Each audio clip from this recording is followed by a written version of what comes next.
Dediler yarim de gelmiş, ince de bellerin kırılsın. Ellerine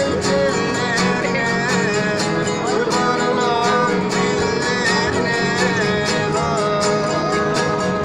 Dediler yarim de gelmiş, ince de bellerin kırılsın. Tev tev ellerine kurban olan dillerine.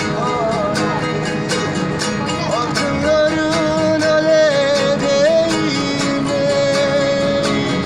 üzerimi tülerine. Gel başına